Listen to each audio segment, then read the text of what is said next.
знаю, какие здесь раньше были дороги, какие были мосты.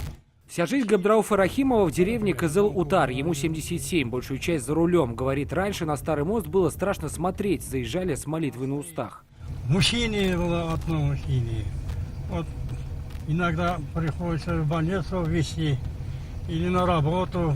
После строительства нового моста над речкой Ручей в деревню Кызыл-Утар буквально пришла цивилизация. Потому что до появления этого 32-метрового красавца грузовые автомобили могли проехать в эту деревню только вброд. С новым мостом, как оказалось, порядок пришел и в саму деревню. Особенно рады вот жители. Эту улицу тоже делали. То есть еще дорогу в Да, деревню дорогу сделали? еще 1,5 километра уже до конца делали. Новые объекты отразятся на экономике Отнинского района, уверены в исполкоме. В 2016 году к ним присоединились 3 хозяйства Арского района. Одно из них находится как раз рядом с деревней Кызыл-Утар. И практически вот прямая дорога между двумя хозяйствами, это уменьшает затраты.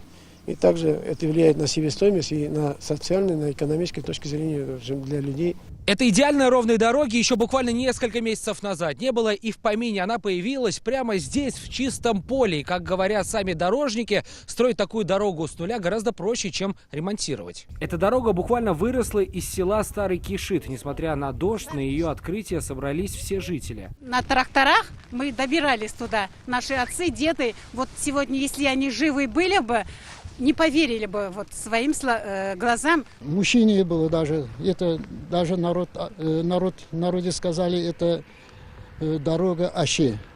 Аще это горки. 2 моста и 3 новые дороги за один день. Сегодня же в Сабинском районе открыли мост, в Арском автодорогу. Все по республиканской программе. До конца месяца татарстанские дорожники планируют сдать 3 участка на трассе М7. Это от Казани до Челнов. Сергей Хайдаров, Игорь Романов, ТНВ, Отнинский район.